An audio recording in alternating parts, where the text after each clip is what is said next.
En route. L'art des Fedian. Yeah. Yeah, yeah. Bon, c'était très cool ce petit jeu de gestion là pour cet été. Enfin, pour cette fin de juin, cet été. C'était même un peu plus, je pense. C'est très cool.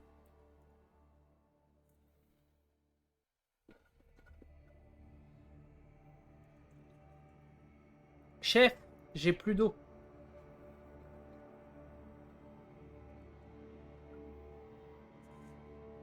Chef, j'ai plus d'eau. C'est la fonte cale. Oh, ça commence. Mettre un peu plus de son.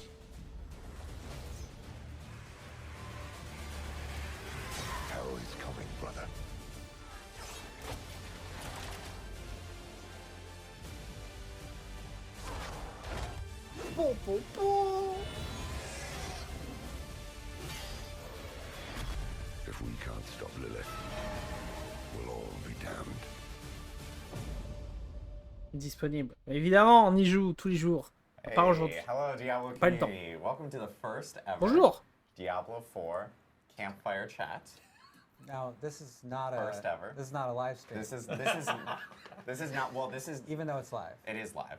It's not a dev stream. It's not a dev stream. It's not a developer update live stream. Right. As you guys know, this is a little bit different than what we had before. Je ne sais pas du we tout still combien de will temps ça have dure, developer update d'ailleurs. live streams. But Campfire Chats, this is kind of a new show for us. We wanted À voir. to get an opportunity to get in front of the community and use this as a way of being able to talk with you guys whenever we need to, and in a casual format. So don't expect a lot of like trailers or videos and so forth in this one. We still will have developer update live streams. Our next one is going to be in July. But we are most definitely going to have Game more Campfire director. Chats here in Yeah, the future. yeah, yeah. And with those Et du developer beau update monde. live streams, you will get those Rod. big announcements and the big reveals and us going into more Tiffany. detail about big Adam. updates that might be Joe. coming up in the future. But for Campfire Chats, we beau. want to use this format Du to beau monde. kind of chat with the community and make sure that you all get an opportunity to actually hear from us and talk to us a little bit more often. I still think my brand, like I was saying, instead of if we keep this seating arrangement instead of between two ferns, be between two jerks, but he wouldn't go for it. Rod made up this joke literally 30 seconds ago, so... Like, aren't you supposed to make up jokes on the fly? Like, what do you like script all your jokes? So you workshop them? I mean, it didn't You go, work like, 30 seconds ago. It clearly You is not know, working sometimes out. you have to be funny off camera and then try to be funny on camera. You know, it doesn't always. The magic has to happen when it happens, Adam. Well, magic that did happen. So you can see why this is a campfire. Yeah. And we actually have to get a campfire in You here. do, or at least a flickering orange light. And then Movie magic. Well, a flickering light as opposed to a real campfire, so we don't burn down everything. And then That's security watch you allow. And then suddenly everyone will hate us. But we. I brought s'mores. You did. Yeah. Well, I mean, I brought a version of s'mores. Like, I Vas-y, wanted joue à Oreo Diablo s'mores, 4. And Ah, I joue got déjà. Target, like, gerbated me, so I'm like, I have the Target brand s'mores flavored Ah, cookies. les So mecs. if we want to really get into the campfire notion, we could eat s'mores while talking about just the game. wanted to eat I just on want to camera. eat. You don't get a body like this without eating cookies, Tiffany. Like, come on. Rod also has explained to us 3 or 4 different times about his unsuccessful attempts at buying s'mores. I had a lot of desire to acquire Oreo s'mores last night. It's been a morning. S'moreos. S'moreos. I'm sorry, I'm saying it incorrectly. S'moreos. I wanted s'moreos last night and I failed, but I will drown my pain with Target brand s'mores cookies. Sounds good. Sounds good. Well, while Rod is doing that, we do want to talk about launch and how that went. Obviously, D4 is now out in the wild.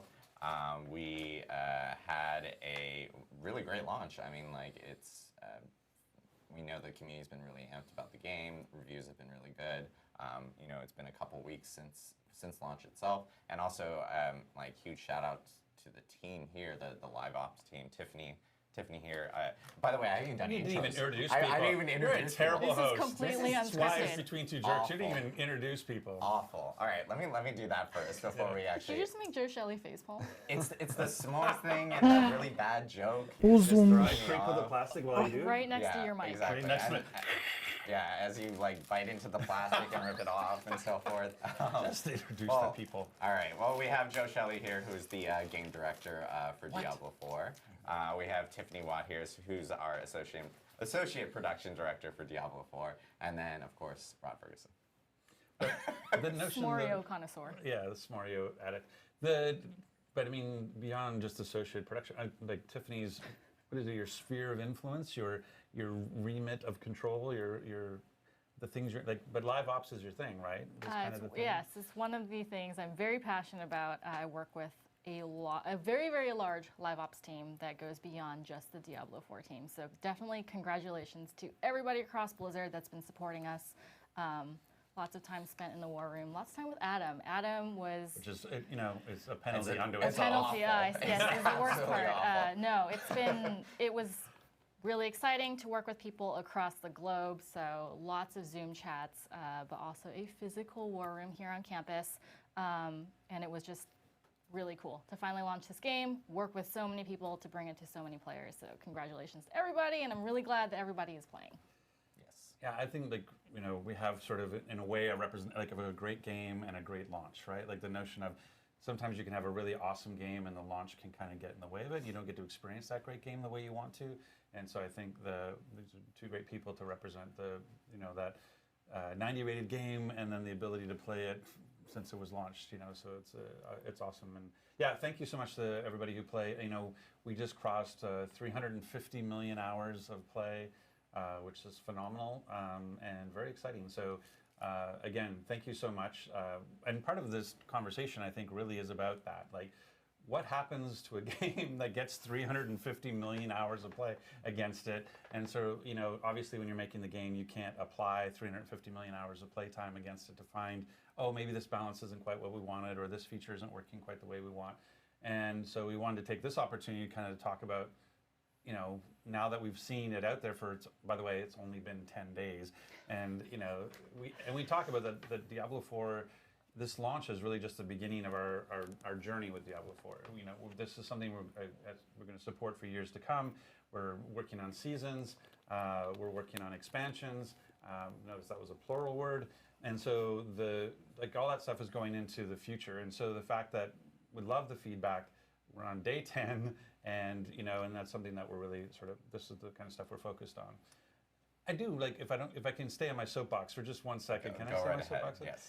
I do want to I think one of the conversations we can have is around the expectation around changes, because I find in a live service like this, in Tiffany's world, the notion of a hot fix, which is, how would you describe to somebody who maybe doesn't understand, whenever Adam's we're doing another hot fix, what is a hot fix from a player's perspective? So there's a lot of issues that we are able to hot fix on the server, whether it's server code or server data.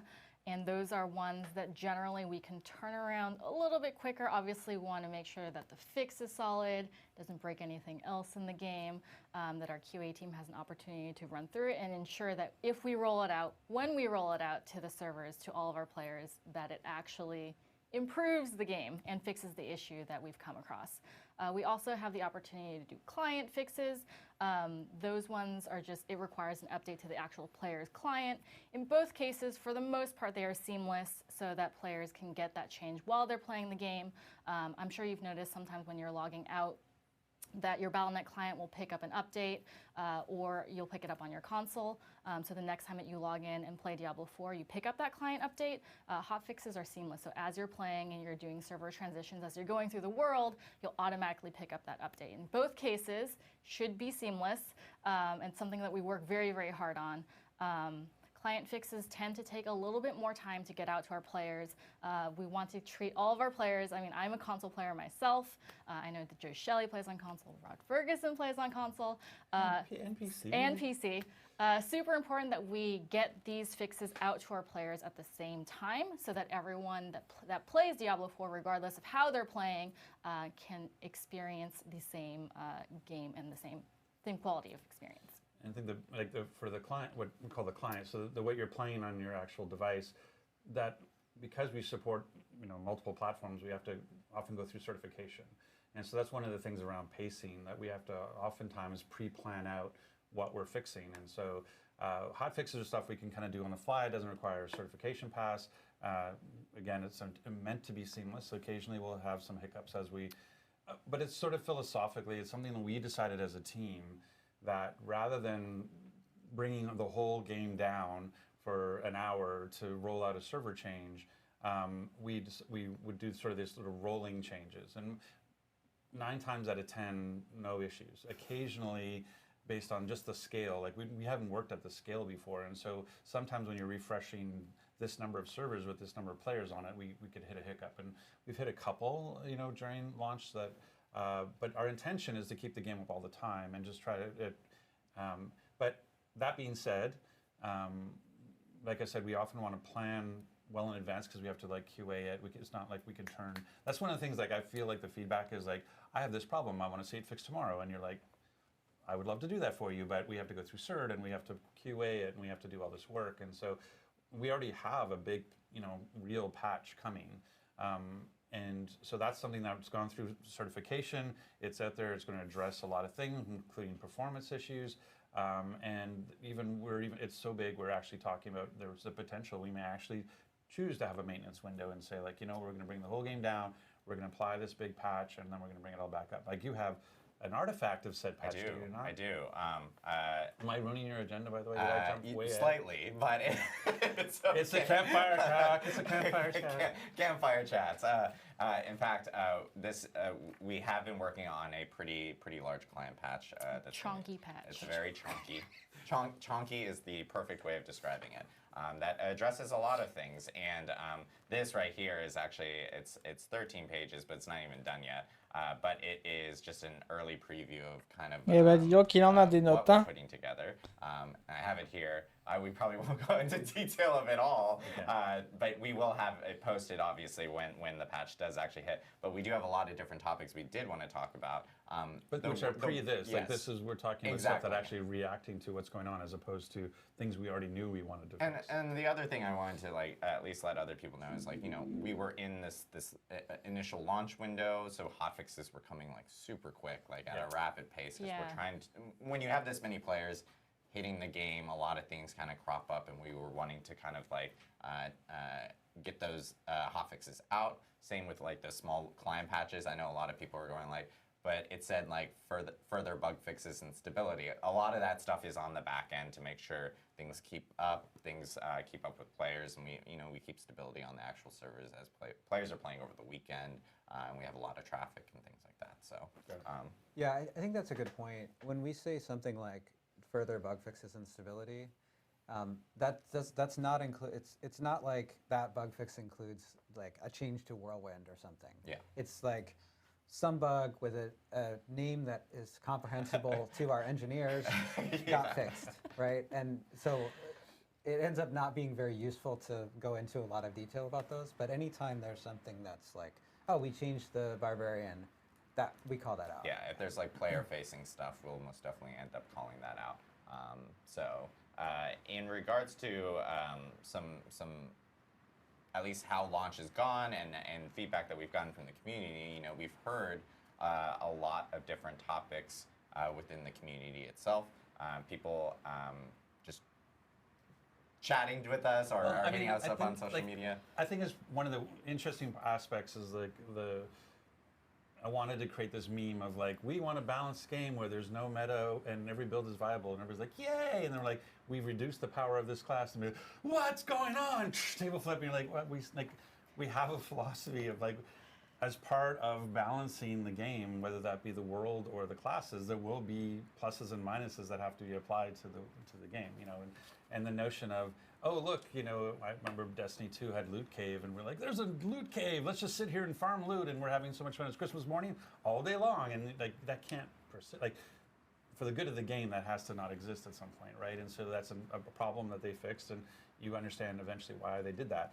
I think there's some of that when we have 350 million hours playing against the game, and we go across your intentions from a design perspective about how do you want players to be gaining XP and sort of growing their levels and kind of what is their path for? It felt like what we started to see was that a player pattern that was non-ideal? Is like a player behind like that you wanted to sort of that was being revealed through play, like that amount of play.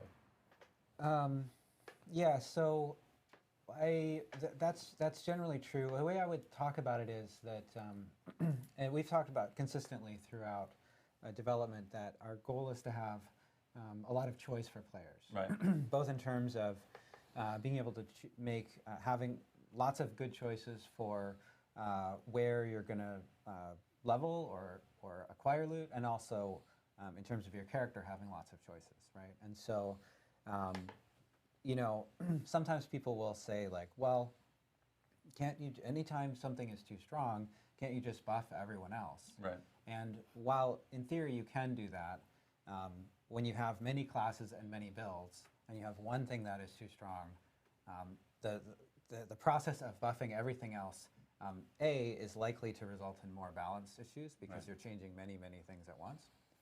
And B, you can very quickly run into a place where you have, you know, 65,000% on Whirlwind Right. or something, Right. you know, and it can get sort of crazy. You're always just chasing that power. So yeah, I mean, sometimes we have to make changes. We have to nerf things sometimes. Sure. But our philosophy is to prioritize improving choice by looking at things that are not working and making them better. Now, it hasn't felt like that in the last 2 weeks. Right. Right? You know, when I came here today, I was thinking about, I don't have a shirt like this, but I thought about like getting a shirt and then writing, it's time for the buffs on it. We can make you one. I didn't Joe. do that, but it is, So it if is we have a time for the buff shirt, buffs. it has to be Adam. Yeah. You're never invited to one of these. But seriously, you know, I think we have some things we want to Yes. go over here. We do. That the community has called out through various formats, through videos and posts. Videos, and- posts on our forums, which we really appreciate. Anyone who posts on our forums, we are completely scouring our forums for feedback and so forth. Posts on social media, on Reddit, conversations that people are having in videos. You know, sometimes we have content creators that are actually creating like videos that are talking about specific topics. So we've kind of compiled a good list of like hot topics that I think that the community has been wanting to hear more about, and we do want to go through those and actually talk about them a little bit more in detail. I think probably the biggest one I think that people have been talking about the most has been around dungeons. As you guys know, like we've had a few hot fixes, and by a few I mean 4 in a row. Yes, Yep. Totally understand. Of hot fixes where we had a line where we did mention that we were reducing like elite pack levels and so forth, or adjusting them specifically in certain dungeons, with the goal to be, you know, longer dungeons having more elite packs, and of course shorter ones having, you know, less than what a longer one would specifically have. But I would say like we've really gotten to kind of like a new baseline now of like where we are. It seemed like it was a contrast thing, like I think Joe can speak to, but like I think the expectation was, oh, nightmare dungeons are the end game. That's the place I'm going to go, you know, quote unquote farm. But right now, the normal dungeons, because the elite density is so high, it's better to farm a normal dungeon than it is a nightmare. And so they seemed like they were kind of slightly out of whack from that perspective. I don't know if that's a technical term, slightly out of whack, but. Seen it many times. Yeah, yes. exactly. Is that accurate, or how do you feel? Yeah, we had some cases where among side dungeons, some side dungeons had dramatically more elites than other side dungeons, and so it really felt like if you're thinking about efficiency, it only made sense to farm those. Right. But more broadly, I mean, you were talking about nightmare dungeons. Nightmare dungeons have, first off, actually, you know, the significant majority of our players haven't finished the campaign yet. So there are lots of players that are still playing through the campaign. Right. But many of the people who are watching this stream, in fact, and our dedicated players play through content much more quickly. Right. And been experiencing this situation with the dungeons, right? So going to Nightmare Dungeons, Nightmare Dungeons are explicitly set up to be highly replayable, right? Through the sigil affixes, through the variety of Nightmare Dungeons that are available, to the changes to monsters that occur inside them. And so we want them to be a great place to farm, including if you want to farm dungeons over and over. If you want to loop dungeons, Nightmare Dungeons are set up to be good at doing that. That's right? the intention. Yeah. So what we're going to do there is we're going to increase the amount of XP that you get from Nightmare Dungeons. And our goal with this is to make Nightmare Dungeons more efficient to do than side dungeons. Right. Because they're designed to be more replayable. And does that take into account, like, Nightmare Dungeons have essentially a travel time to get to them? Right. So this is a great point. So in order to, when you think about efficiency, if you think about XP per hour or XP per minute, right. And we actually have telemetry on this so we can see what it looks like.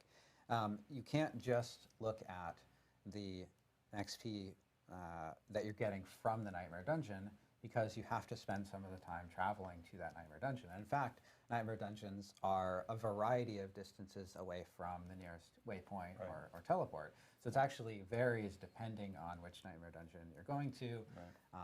And so that can also have the effect, if you're thinking about the efficiency aspect of it, of XP per hour or loot per hour, of sort of making it hard to justify choosing a Nightmare Dungeon that's far from a teleport point. Sure. So the second thing that we're going to do here is we're going to modify the way that sigils work so that they teleport you to Nightmare Dungeons on use. So they teleport you, or do they create a place to, a waypoint to the dungeon? They will create a waypoint that allows you to teleport. But yes, you'll be able to teleport to. That's an important distinction. Right. But the effect is that you'll be able to teleport to your Nightmare Dungeons, and you'll be able to loop from the end of a Nightmare Dungeon into your next Nightmare Dungeon. If you want to loop them again, you may have to leave the Nightmare Dungeon using an interface, but you'll be able to go from Nightmare Dungeon to Nightmare Dungeon without traveling between them. Right. And that allows us to have the XP, calculate the XP buff to make sure that those are the most efficient to do, because we're removing the travel time aspect of it. Okay, so we're improving the rewards from Nightmare Dungeons to make them more what the intention was. That's the place you farm. Yeah. We're removing the need to have a travel time, because a waypoint will appear and you and your party can go there, so it shortens it. Right. The waypoint one in particular sounds like a reasonably large change. So from a player perspective, what should expectations be about, hey, that sounds awesome, or at least for me, I'm responding, that sounds awesome. I don't know if they agree yet, but I think that sounds awesome. So what kind of timing, what range of timing are you thinking? It is, you know, Tiffany was just talking about, like, the kinds of things that we can do very quickly and easily. This isn't supposed to be one of it's them. a little, but this is something that's really important to many of our most dedicated players. And so we're working very hard on this right now, actually, and yesterday as well. C'est un peu intéressant ce qu'ils disent, mais Oh, that's amazing. je m'attendais aussi à une conférence comme ça. Tiffany's like, Tiffany Ou and the live ops ça aurait été live ops team I know is pour le have been début de working really Diablo. tough on are working a lot to make sure that we can get, you know, specific updates. Comment for dire season ça? one, and En scope plus out un those remerciement, en outs and plus everything. un. Yeah, the Voilà, tu Nightmare vois. Dungeon changes that Joe was just Pas talking brosser about. du poil, The goal mais is to have that out for season one, voilà. so players can actually experience Qu'ils ont it, travaillé autant, and que it's la just a communauté a really répondu présente, work with etc. Nightmare Et Dungeons, forcément, use c'est that as a normal, way tu vois. of kind of incentivizing. And with Nightmare Dungeons, XP being buffed, Mais je ne sais pas combien de temps ça dure la conférence, quoi. it should be a new the way that players end up needing to want to kind of grind or farm specific things. They have the Nightmare Dungeon options. So, and then for people who are maybe not following along all the time, right now season one, we're saying mid to late July. Mid to late July. So we're saying that this change could happen anytime between, you know, in the next whatever 4 weeks or whatever. Correct. So that's what we're focused on. But again, I think the waypoint teleportation, we have to get that right. Like there's a lot that goes on there. So there's a bunch of QA we have to do to make sure we don't mess with parties and everything else, right? So we have to we want to go as quickly as possible, but we also have to go as safely as possible. The last thing we want to do is rush something. So if I use the phrase, don't shake the jello, which is a notion of like your jello mold is trying to set, and if you keep poking it, it won't ever stabilize, it won't ever set. And that's kind of the thing we worry about here is that with all that, what are we at, hotfix 9 we've put out so far? We're actually at 11. We are at 11. I missed one. And with also our client patches, like we're constantly sort of poking. And if you do that without proper QA and proper testing to make sure you're not shaking something out of alignment, because I think we've had that where we've maybe rushed a patch and then that caused something else to slightly not go the way we want. So that's something we want to be as responsive as possible, but we also want to be as safe as possible and make sure we're not causing other issues. Yeah, I mean, shout out to Hotfix 11 for fixing some of the things that we may have broken the previous one. The teleport should take you to the dungeon and not under the world or Yes. in front of Lilith.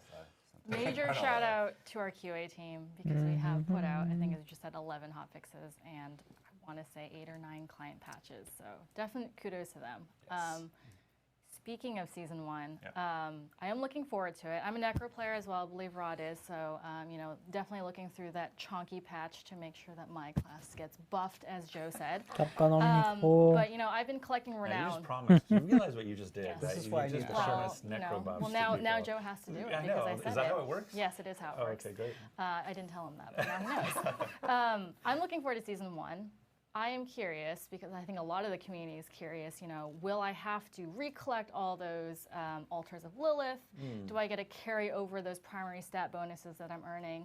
Et What voilà, about c'est my ça, il map? parle de Don't la, really want to have to rediscover it. de la So, com- Rod, de la what's commune, Season quoi. 1 going to look like for me when I roll a de rogue? toutes les communications, Well, enfin toute I mean, one of the la cool com, things toutes you and I les both discussions sur le experienced a lot forum, with sur Necro play is the Reddit, Blade sur Corpse tout ce que tu topple, veux which is I think pour, Josh calls them, one of pour the Diablo cool 4, things. quoi. well, no, it is a cool thing. I think Josh calls them corpse farts, but like he's like, I'm trying to get through this with corpse farts. It's not my favorite term, but anyway, but we know that the opaqueness of that effect is sometimes can be an explosion waiting for you underneath there, and you can die. It is a bug, yes.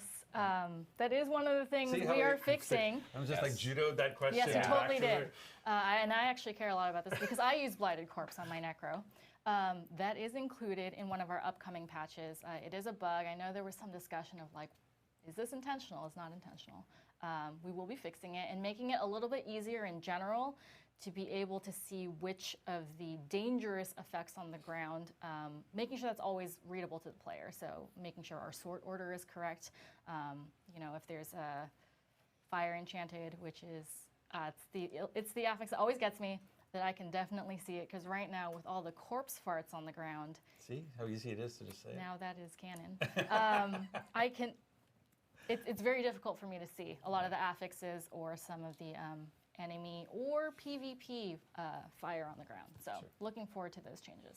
But yes, going back to Season 1. Renown. I think the big thing that we're seeing, one of the big questions, I think, especially new players, if you've played Diablo 3 before, you're familiar with the seasonal kind of reset. That idea of like, oh, it's a new season, there may be new balances, especially like in Diablo 3, they changed how sets work and all these sorts of things. There's an interesting like, oh, I want to go back and experience this, whatever new changes are in the season or new mechanics. And that's still true in Diablo 4, that idea that there's that sense of progression and going back and trying something new, experiencing the new mechanics in the world from a new place, where because otherwise it becomes this huge sort of power creep. But obviously, part of the feedback is people now are starting to complete the campaign and they're starting to look forward to Season 1 coming mid to late July. They're wondering, like, wait, when we talk about resets, how do I think about the renown system in particular? And so one of the things, what will happen is that I think we started off in one place and we're kind of ending up in another place, which is kind of interesting. Is we started off from hey, we want as much of that feeling of progression as possible. So rediscovering things isn't that bad because you're like, oh, I get to do this really cool.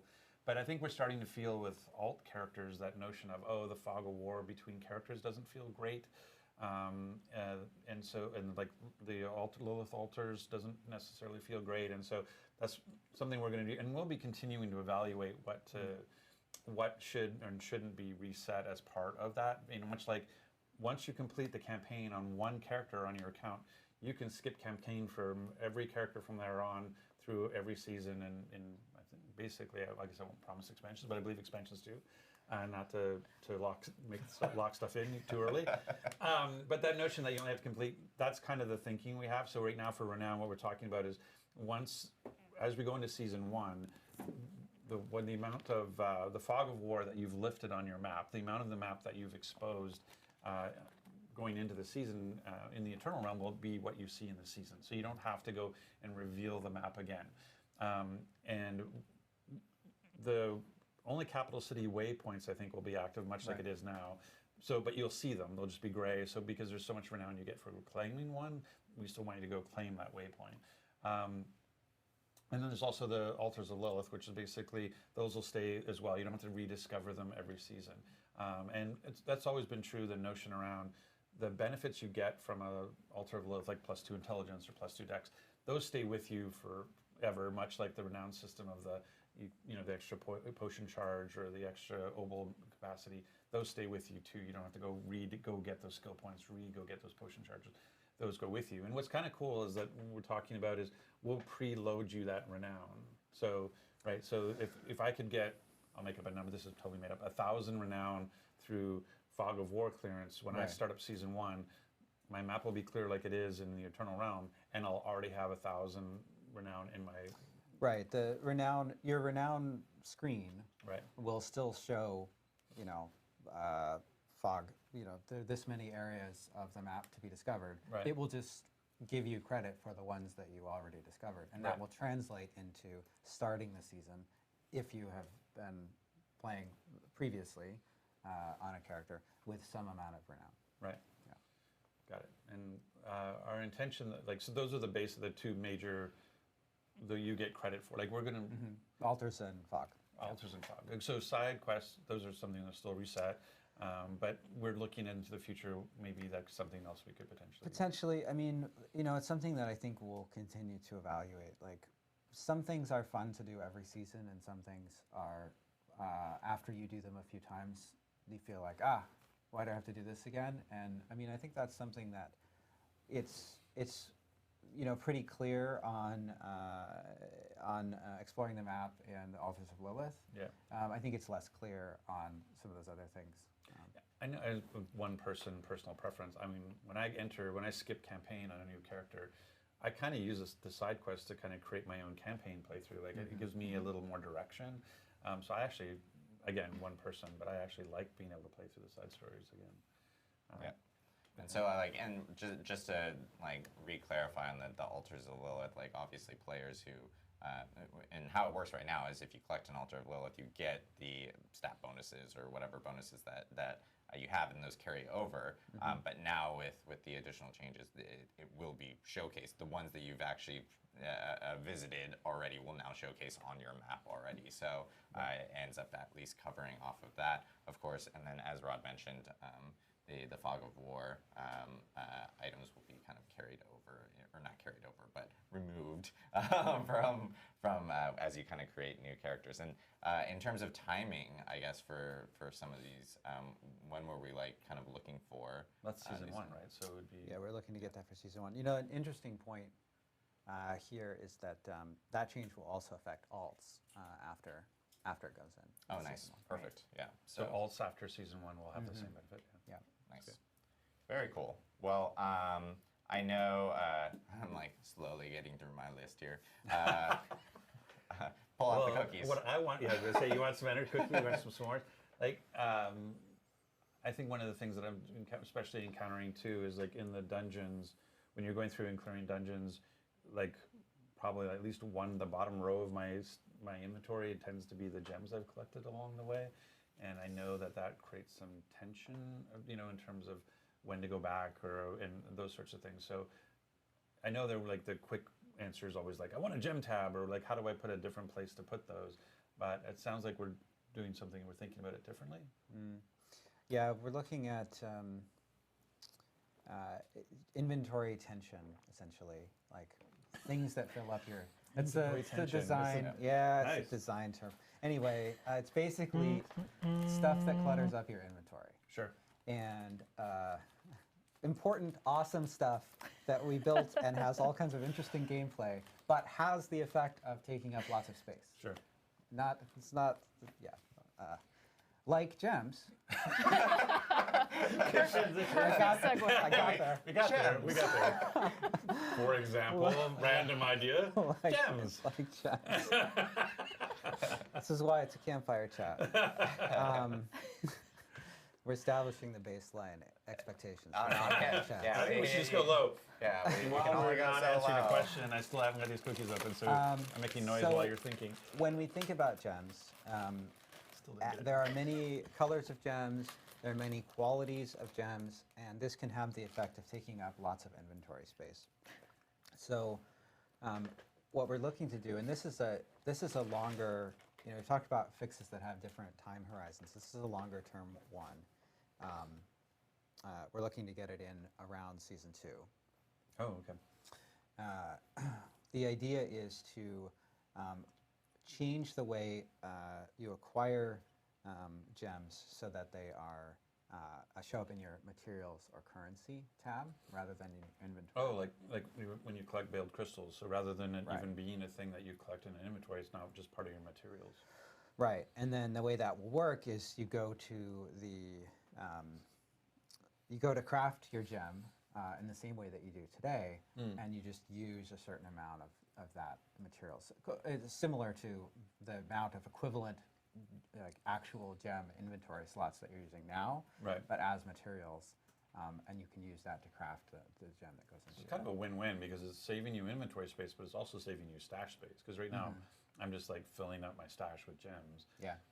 But now, if it's just materials I'm carrying, well, like something I've been there's been discussion around while we're on materials is that there's this notion of, oh, I didn't understand there was caps. Like, I am not as hardcore to have 10,000 veiled crystals, but I know some people out there are, and they're realizing like, oh, you can only carry 10,000, and there isn't a way to put veiled crystals into the stash or whatever to do with it. Like, what is the thinking around caps? Because sometimes it's like, oh, we were trying to force you to go do an action. We like much like the opals thing now, like, oh, you go roll something because more opals are falling, but I don't think that it doesn't feel like that's the same for veiled crystal. As an example, veiled crystal, like how do you think about caps and materials? Yeah, the caps, the materials aren't, there's no particular reason to cap the veiled crystals at 10,000. We're just going to make that bigger. Yeah, so we're upping the material caps for that, which we've seen a lot of players, especially players that are like level 90 plus. As you're going through dungeons, you're obviously gonna naturally just pick up a lot of gear, and you're gonna salvage a lot of that as well. So you're gonna get to those specific caps that are currently in the game. So I know a lot of those changes are gonna be really beneficial to players who put in a decent amount of hours on those characters, or even if they're already at max level at 100 and they're still farming gear or looking for gear on those characters. And the time horizon on the cap, lifting of the caps? I think we have that in That's actually that's coming before that's coming season before one, season right? 1. Yeah. So that one we will be changing before season That's 1. right. And it'll be incorporated in some and an update. A future planned A future update planned update. before You season love 1. them. You just love rolling those out. Tim's like sweating. I know this has actually been an interesting conversation also that I did want to bring up is we've had a lot of people, especially like content creators and others that have kind of been a little confused on how things like resistances actually currently work within the game. I think there's a lot of people that are actually prioritizing other benefits on gear or stats right now over resistances because they're a little confused on how it works, or they feel that it may not be working at all. I certainly do that with gems. Like I certainly would rather use my emerald for thorns than like whatever the reduction, like plus 14% resistance, whatever. Like I know my instincts are to go to the more tangible thing initially, and I guess sometimes it can be subtle that people don't pick up on the one-to-one. Like, hey, I know exactly how this is affecting my play. Like, is that? Yeah, the resistance case is one where the system has a lot of different inputs, and there are some of those have multiplicative scaling, and We have sort of some things we want to accomplish with that system too. We want to encourage players to get more resistances as they go up higher in world tiers, which is why there's an effect on your resistances as you go up in world tiers. Oh, that might be clear to some people. Is like that, so basically, as you move up in world tier, your current level of resistances will get sort of Right. and so that you have to kind of reacquire that resistance. Yeah, and what we're seeing right now is that because of the way all of these, there's also an effect where your armor provides physical resistance and also provides half that amount of elemental resistances. And because all of these things are interacting in a complex way, it can be hard for people to figure out exactly how they work. Right. But regardless of that, the way that it is working in practice is meaning that resistances are less valuable than we would like them to be. Sure. And because it's a fairly complex interaction, this is something that's going to take a little bit more time to sort of dial in the right solution for. Right. But they're still valuable in the short term. It's not like they're like not worth it at all. Yeah. Like, What happens is as you get up into higher amounts of resistance and higher world tiers, you're seeing the value drop off more than we intend for it. And so that's where we're going to see some changes. Right. And so because we need to go slow on that kind of a complex change, what are you thinking from a time horizon on that? That's going to be something that we see around season 2. Right. Yeah. I think it's also managing expectations. The reason why you hear things like, hey, we found something, or we're hearing something, and we're talking already about season 2, which again, we're talking about quarterly seasons, so that's going to be in the fall. Like, why wouldn't you get into season 1? I don't understand. Well, we're like pretty much finishing up season 1 right now. In order to be able to put it through certification, the way that we do our release candidate testing, like we need to be ahead of the game. And the fact that we're only, let's say it's mid to late July and we're already sort of mid-June, so we're like 4 weeks away.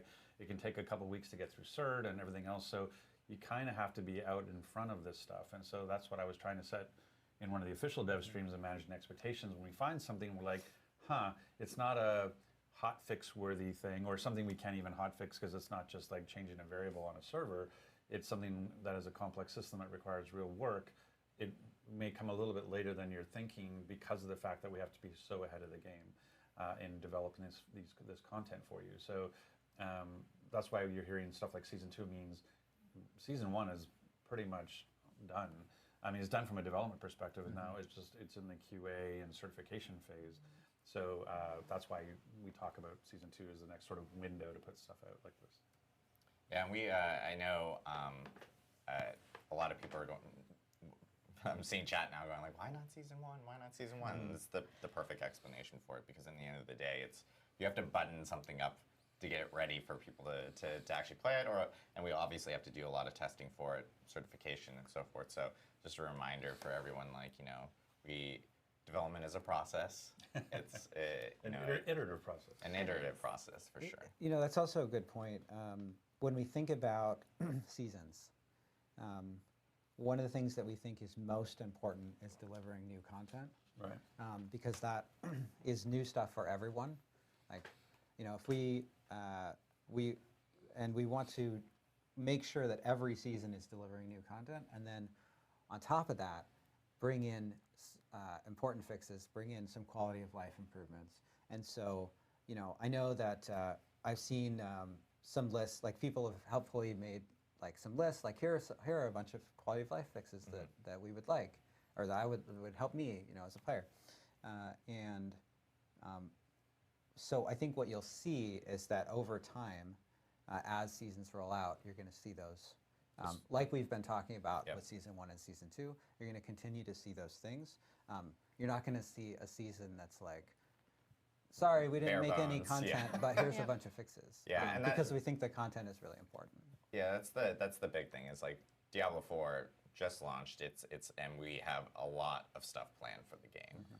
Yeah, and I've had some comments on Twitter where people are like, well, D3 has this thing and D4 doesn't have this thing, and I'm like, well, D3 has been out there for 10 years, iterating and improving, and like D4 has been out there for 10 days.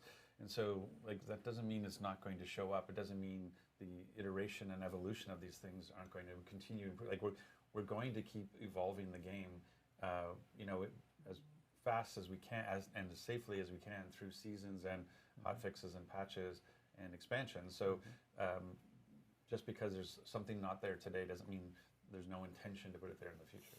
Yeah, we definitely evaluate the level of effort and the amount of risk for all of the changes, and that's kind of how we determine, is this hot fixable? Like, is this something that needs to be fixed and addressed on the live environment right now? Is it something that would be better to wait until our next planned release vehicle, whether that's season 1 or season 2, throwing out some production terms there. And we want to just, like Joe was saying, it's super important that we deliver quality seasons with tons of great content to our players. So it's also super important that we don't rush something out and break the game where it becomes not playable, not viable, or not so fun anymore. So definitely taking all the feedback. We have a very, very long list of things that we want to get to. And like Rod was saying, you know, I worked on D3 for many years, and we improved it over time. And I'm actually looking forward to the point where we can start putting in a lot of those improvements that people are asking for to get it to a super, super polished game that makes everybody happy. It's pretty close. Agreed. I know one thing that has been kind of a hot topic within the community, because a lot of players are playing hardcore, and we have seen some, whether it could be a disconnect or a player might be dying, you know, randomly on their own accord, or you know, maybe they have a service issue or something from their side. I know that there's like a lot of questions related to disconnection, death protection, and so forth. I know it's a thing that we've been looking at. We've been looking at everyone's clips, even the painful ones where we're like, oh no, that's awful, and so forth. But I know we've been looking at potentially doing some work on that from that end. Yeah, so there are a few cases here. There are, we've seen some cases where a hardcore hero died during teleport, which is a bug. We've seen potentially some bugs with situations where you should be immune, but you might have died. We're investigating both of those cases, and once we have identified the root cause, we'll tackle fixes for that. You also mentioned cases where the player disconnects, right? These can be some of the most frustrating situations for a hardcore player because in many cases it is completely outside of your control. It could be an issue with anywhere between you and the server, right? Yeah. So those can be especially frustrating. And we have already a mechanism in the game that allows players to escape from boss fights that has very strict controls on it in terms of being a consumable item that's a fairly rare drop, which is called the Scroll of Escape. This is a hardcore only item. It's a consumable scroll. You can use it at any time and teleport to safety. You can bind it to your mouse wheel. It's important to bind it to the...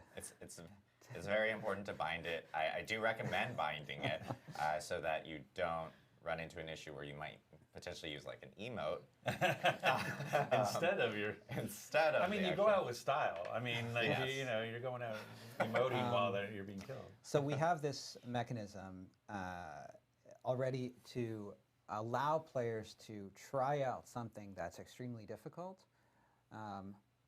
in hardcore, and that allows us to have things in hardcore that are very challenging. Right. Because without something like this, as a hardcore hero who's invested, you know, hundreds of hours, why would I go and do something where I might die? Yeah. There's certainly lots of risk there, and it's very exciting. Right. But I mean, I could just get a little stronger first, Sure. right? So we think that the scroll allows for even more exciting moments. Scroll of nope. You're like, nope.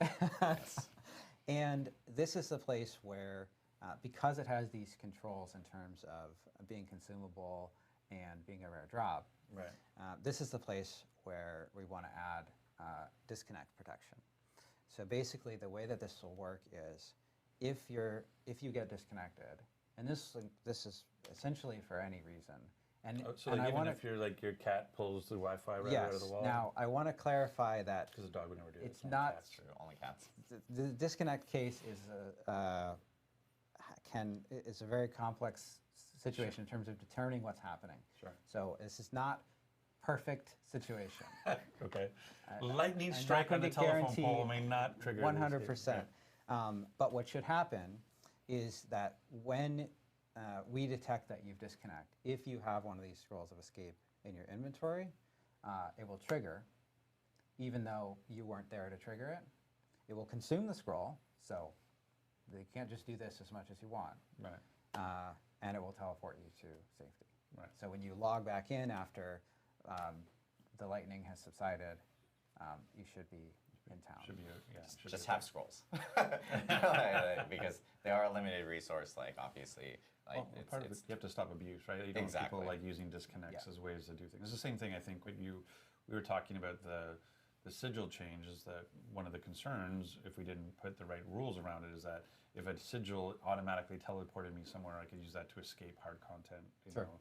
And so that we always have to, that's part of it. It's not everything is intuitively like, oh, I instantly get it, go do that. You have to go like, wait, there's a bunch of edge cases and things that this can be abused, and we have to manage that too, so. Okay, that sounds good. So I'm Mr. What's the time window on that, Joe? That's my role now on this. Campfire Chat is Rod. Like, when are you getting that done? I think this is a selfish That question. is also a season 2 time frame for the disconnect protection. Yeah. Some of the bugs that I mentioned earlier in terms of cases where immunity, there could be a problem with Yeah. immunity, or a teleport, a death during the loading screen or something. Those are things that we're investigating right now. And Could be so hotfixed, but it could be sooner than that. Yeah, those could be sooner, and then the scroll of escape with disconnection protection would end up being season 2. So Okay. cool. All right, I know I got a few more. Sorry, I know I want to make sure we hit on all these topics. This is obviously really important for the community, and I know that they want to hear about them and so forth. But Why are my caches higher level than me? yes, that is a very popular one. Why are my caches higher level than me? I can't open my even cache. open the I cache. killed I the wanna know world what's in the boss, cache. but I can't open the cache. What's in the cache, Joe? This is a bug. So in a before season 1, in an upcoming A fix. planned patch. Yes, that's right. In the plan patch? Plan patch. You will be able to in the open 13 pager? Is that what we're doing? in a planned patch. you will be able to open caches from world bosses. Now, the gear that's in those caches may still be higher level, At least but you there's can sell it. Or yeah, and there's a variety of things you can salvage. Right. Some of the stuff in the caches isn't gear. You'll be able to use that immediately. But at least you can open it and see what's inside. Yeah. And it gives you something to work toward. You're like, oh, this thing that's amazing is 3 levels higher than me. I'm Yeah. going to go get up to that level and use that gear, right? Yeah. Nice. I know. So scaling is a huge topic. I'm just diving right Is in. it maybe too huge? Is that where you're going? What are we doing? Well, scaling is a big topic. I think players have talked a lot about like, hey, the world scaling with Right. you and the sense of power that you have. I think one thing that we actually talked about earlier, I think addresses some of the scaling questions that we have, which was like nightmare dungeons are that way of also feeling more powerful as you're kind of progressing through them, because you can obviously go into higher level nightmare dungeons, and you'll be able to slowly but surely, get your way through higher and higher level versions of that. The other thing, though, I think, and I've seen this a lot personally myself, where people have been going like, hey, I might be like a level 25 druid, but level 18 gear is dropping. And there's a lot of like attachment to item level, or to the actual level requirement. Focus on the wrong number? Yeah, as opposed to the item power. And I think it's a topic I wanted to bring up just because item power is actually really the number that people should be really focusing on, as opposed to specifically item level, because there are points where you will actually potentially find a higher item level requirement with a lower item power itself. And that's one thing I think that will help with people when they're focusing on trying to become more powerful is really going for item power, focusing on that specific number in itself, because I know a lot of people have been discussing it online and everything. And that's why I guess when you upgrade at the vendor, like the item power is what's getting upgraded. Right? Yeah. And so it's kind of nice sometimes that you can get a slightly higher item power on a slightly lower level item because it gives that lower level character a bit of a bump and those sorts of things. Yeah, the item, the required level for an item does loosely correlate with the power of the item in most cases, but there are many situations where that is not accurate. Right. And so it's better to look, as Adam was saying, at Yep. the item power of an item. I mean, Adam brought up Druid. So one of the things I know I hear quite a bit about is there's a thing where you get into uniques and discussions that like barb uniques are falling for druids, and so what's the issue there? Yeah, there are a couple bugs where certain barb uniques can drop for druids that we're fixing, and that's going to come in before. I see where you're going here. I know. You know what I was going to say. So when's that happening, Joe? It's going to come in before season 1.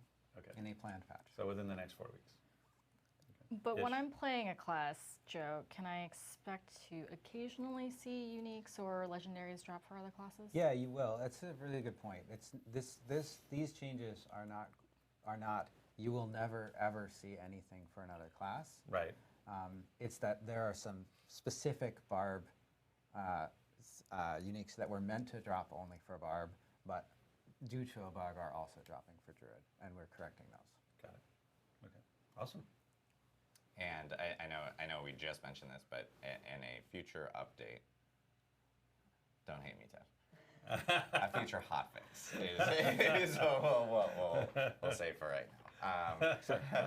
A future hotfix is when we plan on. Yeah, you're right. You're right. That's right.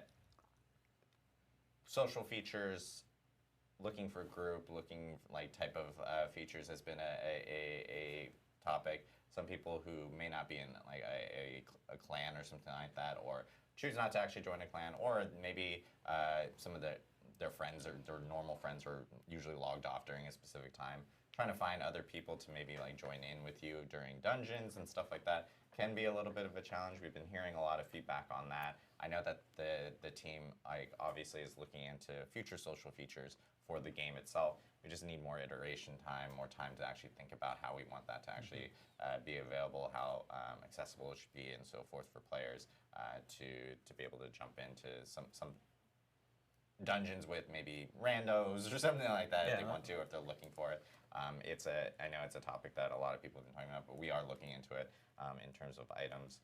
I think crossplay has complexity too. Like that's Yes. why again, it's one of those things where you want to make the right choices and take the time to do it right. And it did feel like as a social features, it felt like it's one of those great places to evolve and iterate into. So I think that's a large bucket of features that I could see as we continue to improve quality of life over all the seasons. I could see like social features are just going to get better and better and better over time. Yep. And the other big thing that I know that some PC players have experienced have been a little bit of some like performance and like stability items. It's a team that we have like this graphics engineering team that has been like hardcore like slamming into the problem itself and trying to figure out exactly all the different cases and all the different scenarios. We actually do have some fixes and some items that we're addressing here and some upcoming client patches that will be hitting players. So it should help out with a lot of those specific scenarios or those instances that players are actually running into. And again, if you guys actually have any of those issues on your end, feel free to post those in our forums. We scour those, all throughout the day. It's customer service, it's QA, it's community, and we're actually providing all this information over to those teams. Giving as much information as possible is huge, as opposed to like, hey, my computer's not performing very well while I'm playing Diablo 4. If you can give us, extra information, computer specs, etc., where it may have occurred, and details and so forth, Like it a helps us DX a lot. diag on the forums is really helpful. Yes. Because a lot of times, sometimes there's expectations around how much memory do I actually need, how much VRAM do I actually need, and sometimes like actually because of the way we do seamless server transitions, sometimes if there's if we're doing some maintenance or there's something going on, you could see what you call rubber banding could actually be just a slight delay in the server transition and not actually be related to the game's performance. It may actually just be a networking handoff between servers. So there is no one blanket. I think there's a lot of we run on very low end, which like being able to go all the way down to Gen 8 to going to very high, and each one of them have their own different sets of requirements. And we know that by setting your settings correctly can help you a lot too, like playing with like what is this texture level, does it help or hurt, those kinds of things. But that 13-page document that Adam has in his hand does contain a lot of performance improvements as well. So, but we feel really good about where we are, but we do know that there are some issues with specific cases, and the more information we get about them, the more likely we are to be able to address them. Yep, most definitely. I know, so yeah, there's a ton of different bug fixes and so forth that are still coming down the line, and we plan on addressing all of those. Again, continue using our forums to actually give us that info. I know we do want to take some questions from chat and so forth from Twitch chat. I will do my best to actually announce names. I will announce the names so people know that they can go back into chat and see the names and not go like, oh my gosh, You made up those you names. made up these names. Those aren't and real so names. Forth. And I will note that was not our interview. So that like we did not come up with that question. Pretty good. But yeah, I do want to take some questions from chat itself. Joe, you As we're kind of like, I will. I had one, I was Q&A, actually yeah. kind of disappointed. Okay. Well, you have participate high if I can. expectations. No, I he wasn't- eats wasn't a Outback. fan. So you're saying you wouldn't want another one? Outback is so good. Tiff and I have this thing about Outback Steakhouse. It's fantastic. I know, I'm okay. He needs to read the questions. Yes, Oh, I do okay. need to read the questions. I do plan on going through at least some of the questions and continue asking questions as they're coming in. We actually have the community team is actually going through. Huge shout out to the community team. They're in the chat and they're actually going through and polling questions so that I can see them because chat is moving very fast. Let's see. In terms of, let's see. You didn't start with the name. Oh yeah, I need to start with the name. I'm sorry. This is a party play question, and it's from, oh gosh, I have to pronounce the names. Necrologics says. Why is that so hard? Necrologics. Well, I'm hoping it sounds. Why are you like like that. sounding it out like a 4-year-old? The necrologics. Why is that so hard? I mean, it's like logics or something. Can we teleport to people without going to town first? Is that can be an option in the future? So we're carefully looking at the teleporting. We want it to be easy to meet up with friends. The waypoint in town is our normal way to move to places. I don't know that everybody knows this, by the way, because I've had to explain it to people. That it's actually, once you know what it is, like I get if you know it, you're saying like, can I optimize it? But if you don't know about it, like it's really cool that when you join your friend's game, I'm giving Joe time to eat his s'mores. When you join your friend's game, you might be in a separate place of the map than they are. If you go to the capital city or any of the capital cities, they will have a portal to them waiting to the side. So you were like, oh, I want to join your game. Oh, where are you? Oh, I'm somewhere over here. Just hit down in your D-pad. Then you're next to a portal that has their name on it. You click on it, and now, or press A, and then you're with them. And so it's been great at playing with parties where you just go like, hey, just press down your D-pad, jump in the portal, and you're with us. And so I get that might not, it's not like a direct, but it's like it's a layover. It's a you have one stop on your way to where you're going. Anyway, so I interrupted your answer to give you time to eat your cookie, but are you thinking about optimizing so you can do more direct teleport? It's something we'll keep an eye on. Okay. We aren't planning to change that right now, but it's this, as Tiffany was saying earlier, this is a game where we are continuing to support it and provide things for years to come. Sure. And that will mean that the game evolves over that time as well. Yep. We have a question from Old Greg's Place. I think that's an easy name. That was good one. Yeah, there's an underscore after Greg's though. You don't have to but, pronounce yeah, it. I don't want to go like place. Underscore. Are you guys planning to buff any kind of resource generation, be it from passive or gear? So we have a variety of buffs coming in a future patch to many things across many lit up classes. the internet now. Thanks for that. I'm just saying you alluded to buffs, but we're not being specific. So now it's going to be a lot of I mean, speculation, which is That's great. true. It's in the top secret document that Adam has. A lot of this. Okay. So builds, including builds that use that have issues with resource generation, should keep an eye out for things that address that. I want to be careful here though, because resource generation is one of those stats that can very quickly invalidate resource use entirely. Okay. Yeah. It's very easy to end up in a situation where you have resource generation that exceeds any possible resource costs. And while that can be fun in certain situations, like it can be fun to have situations where you feel like you're breaking the game, if it's generally true for everyone, the game ends up being less interesting because you have fewer interesting choices. Yeah, there's no trade-offs. Yeah.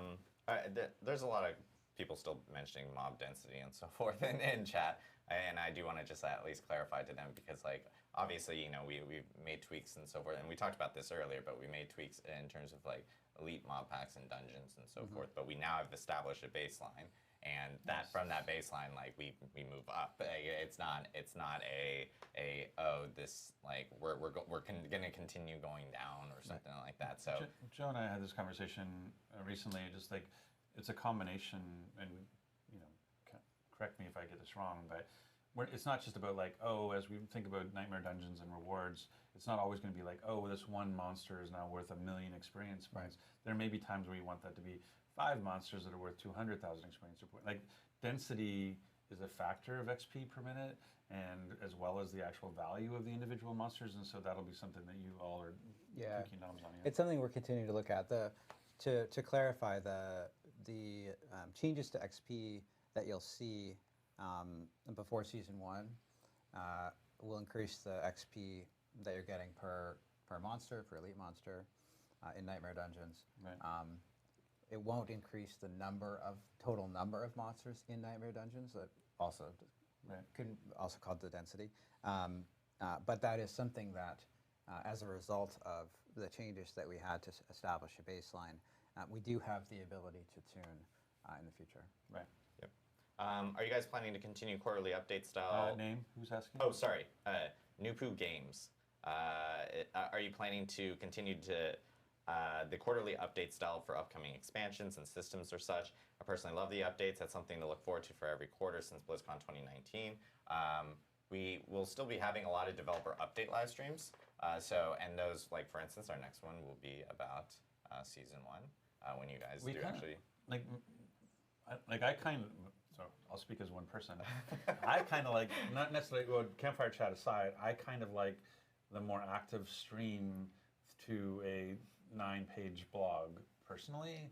And so having dev streams where we can show cool features and talk about them and interact a little bit more versus go read this novel. Like, I like them. I love what we did. I love the transparency because we couldn't necessarily do streams before. But if I had to choose between an 8-page blog and a 45-minute stream, I would choose this stream, but that's just me. And we still will have blogs around like seasons and announcements and so forth. That's still a thing. So expect to see more live streams, of course, and more campfire chats and everything related to that. Will we get the expanded option to change our character's appearance within the game? Oh, God. Guts Claymore asked this question. Thank you, Guts. Will we get more options to change our character's appearance within the game? Don't want to make a new character just to change my character's face, hairstyle, etc. So there are some options for re-customizing your character through the wardrobe. You can't change everything about the character there. That's something that we'll continue to look at ways that we can improve over time. You can also expect to see new options for markings and jewelry and things like that, and obviously armor and things. In the shorter term, there'll probably be more. When you do a character create, there'll be more options. Like as we go through, the notion of actually like once you've rolled your character and you're level 60, right now because you can't like change, say, your hairstyle. That's probably a later down the road. That's not our biggest. thing we want to do is get more hairstyles into the character creator Yeah. before we're actually, there's more higher priority than the ability to change your hair after the fact. Yeah, but we do. I mean, I can go and get a haircut and have a different hairstyle. I don't have to roll a new me. So I understand. I mean, understand some of the. us would like to roll a new me if I had to get my hair I cut. understand the question, the desire, the goal. Oh no, I mean, we all agree with the goal. We're just saying in terms of priorities. Are we going to add a completed side quest tab? Who's asking? Who's asking? Oh, sorry. I'm so bad at this. It's because it's At least we all agree on something. Well, it's like in a different font color, and you just like immediately move off from it. And it's a really hard name. Burn 1 N9 M4N. There we go. I'm just gonna read it out like that because I'm not gonna butcher the You name. put the forethought to actually look at those leet spellings in case it actually says something you shouldn't say out loud. Have you thought about? Well, if I just say it by number or whatever, as opposed to You're saying safe, that, okay. then I'm okay. Are you gonna add a completed side quest tab to the journal? We want to improve the things that the journal, or that not necessarily the journal specifically, but that can be tracked through the UI over time to allow more situations where maybe you see something in the game and you want to go back and look at it in the future over time. That's future plans. I mean, the thing too, I think part of what's driving that, which I totally get, that makes total sense what they're asking, but you don't need to do all side quests to complete your renown for that area. Like you can do That's it through also other true. things, right? Yeah. So though there's a completionist notion of, because we have some surprise side quests that you can't track. So the notion of, oh, I killed a mob, it dropped a thing, Right. and there's no way to know that on the map. And right now, there's no way to say, oh, I'm missing that sword falling one, and people could go like, oh, go kill that wolf that drops the sword or whatever. You know, so but if your desire for being a completionist around side quests is for renown, you can actually complete renown without doing all the side quests. And then, this is kind of a similar question, and I think this kind of falls across like quality of life. This is from Java Jinx. Are there planned quality of life improvements like search functions in the stash or for specific dungeons? I will tell you, like, again, this is another, like, these are features that will obviously be looked at, and, you know, the game is going to improve over time as we go from season to season. Lots of quality of life items will end up kind of appearing. We'll be evaluating them all as they kind of come in. I'm going to take one last question, which is... And who's it from? Who's it from? And this one, I think, is just a clarification from people. This is from Nexian. It says, can you just re-clear something you said earlier so we can keep all skill points, potion charges, max obels, and paragon points from renown for seasons?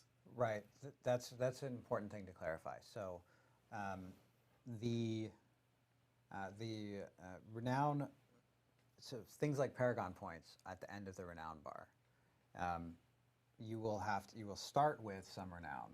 You're not going to get those paragon points that require finishing the renown bar until you fill the renown bar. Okay, well, so that's my fault because I misunderstood. So it wasn't that they didn't understand. I misexplained it. So currently, like in the Eternal Realm, Right.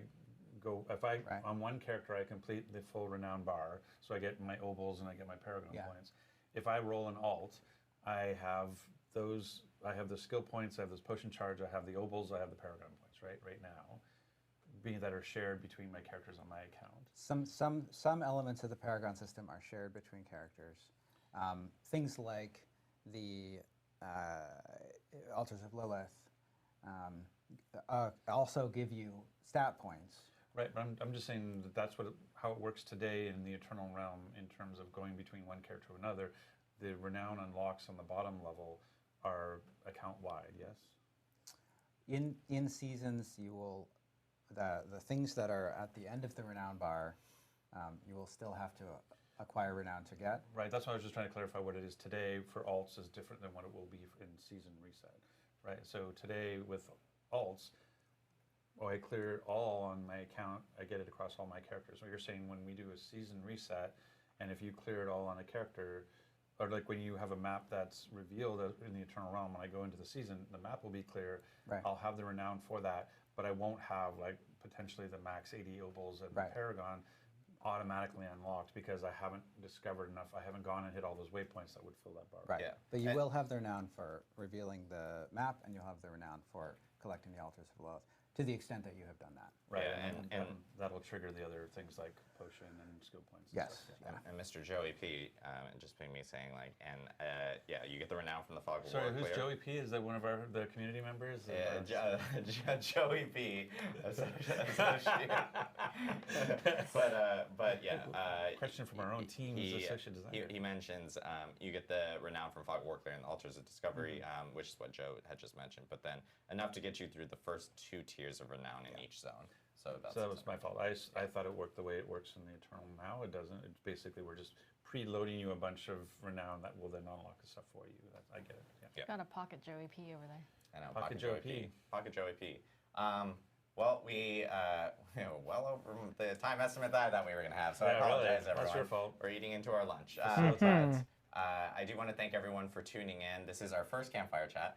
Again, Campfire Chats, really good opportunity for us to actually talk with the community, address specific topics that players have been talking about, and at the same time, just chat. Yeah, I mean, the intention is we want to have more ad hoc, informal. We don't want to have to wait till some big thing or whatever. Like, this is a game we're all playing and want to talk about. So we just want to be able to not have this like, okay, the third Thursday of every month we're doing this. Like, we just want to be able to go like, hey, let's talk about the game and with the community. So we're going to try to do these more often and keep them light, keep them casual as best as we can. Yep, and obviously we still have the hardcore race going on. We actually posted an update on social media yesterday about how many people were up there. Still like 700. As of yesterday's, still like 700 slots for people to make it on the statue. We're actually digging the hole for the statue on campus. So they're pouring the cement thing to the statue can go on top of. So Ron's always giving spoilers. What? That we're putting the statue on campus? How's that a spoiler? It's just like blocked off. No one can like see it. Even internal people can't see it, you know. I'm just saying it's kind of cool. I've never had that before in a game where your name, like as the development team is walking to lunch, they can see your name on the statue.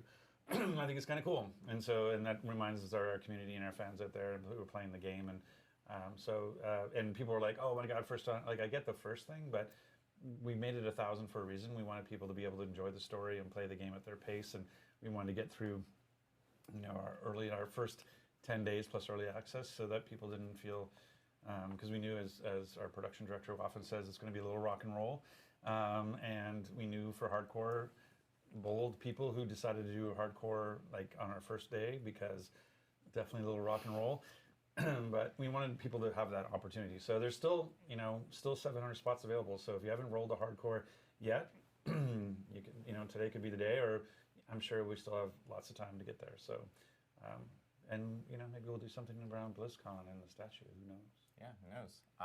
The other thing that I did want to remind people is that obviously our next developer update live stream, we'll be talking about that date soon, but we are planning for that to be in early July. We'll be going over Season 1 details then. Ooh, Season 1 details.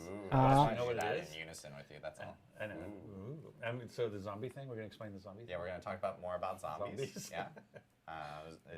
It's a really cool season. Can't wait to go over all the It is not. details. If you didn't watch the previous Joe stream, now has to clear up. Wait, you can't have an inside joke. this is a People don't joke know. from the previous stream. Right. It We is joked not that zombies. It is not zombies. Zombies was our illustrative example of what the season could be, but is not. So we were just referring back. But yeah, so make sure to tune in for that. And of course, we'll have more of these campfire chats. There's still lots of updates that are coming here really soon. Yeah. Yay, Yay, Tiffany! Keep rolling, just keep rolling. And we'll have of course all those patch notes and details up on the site once those are available. As you guys heard, a lot of these changes are going to be coming before Season 1. So we'll make sure to keep you guys informed. Make sure to follow us on social, at Diablo on Twitter, on Instagram, Facebook, TikTok, etc. Et qui te disent Subscribe button, guys.